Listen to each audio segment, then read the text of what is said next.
Hello, Raymond Wolfgang here with a tip on how to navigate email if you're in systems engineering or in some kind of technical organization. There's some do's and don'ts. What I like to use email for is I have to update some information, maybe about a meeting. Hey, we're meeting here instead of this other room. Some kind of follow-up, particularly action items. Oh, you completed the task or wrote the report. Something straightforward, something without a lot of controversy. What I do not like to use email for, and what I recommend you not do, is don't pop a fresh request unless they're a very trusted colleague, a good friend, particularly if it's an involved request and it's got multiple steps. Don't do it to prove a point. Don't use it for driving home emotional threads, or you want to be right, or this person was wrong and it's not fair. That's not for email. I'm sure you've seen those flame email threads and no one likes them. Now, the other tip is who to CC. So I like to CC my manager on occasion when he needs to know a certain activity or a certain review got moved. Other than that, I don't CC my manager. He assumes I'm doing my job. Probably your manager assumes you're doing your job as well.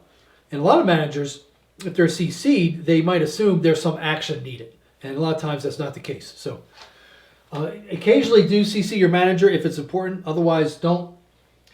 If you do, I like to say, hey, my manager's name happens to be Scott. Scott, no response needed. This is FYO only. Then it's like, oh, okay, no action needed on my part. Raymond's doing okay, and it's all copacetic. Sometimes I'll CC team members if they need to know. A rule of thumb I like to use, which I recommend, is that if I'm mentioning someone in an email, like, oh, Tim said he would finish the report by next Tuesday, I'll CC Tim just so he sees it.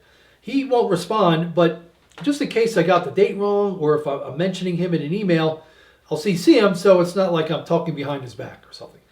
99 times out of 100, there's no response and it's fine.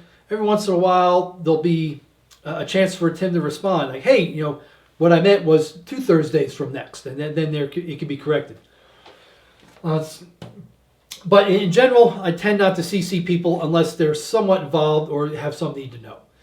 There's a phrase, CC the world, particularly if you're going back to this emotional thread. Don't do that. All it does is annoy people and reduce your credibility. Don't ask me how I know. Now, blind carbon copy is something where you CC the person, but everyone else who's on the to and CC list, they don't know. I use this sparingly. Every once in a while, I do need to let someone know of a tough situation, but it's rare. But it is a tool that's out there.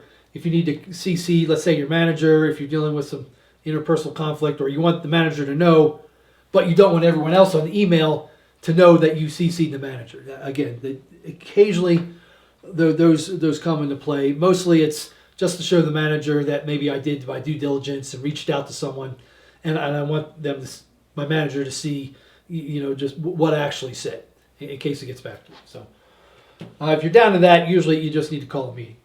But these are tips that should help you with the email. Again, email is good for certain communications, but with email, there's no nonverbal cues, there's no intonation, and if there's any emotional content, I would refrain from it. Even if the person you're trying to work with says, hey, I don't have time to meet, just email me. Resist that temptation. I got sucked into something where, the person did not like voicemails and didn't want to meet. Okay, well, it just became this email war where I was just pounding on the keyboard and nothing happened. It wound up being a waste. So here's a quick email tip. Let me know what you think. Message me down below or direct message.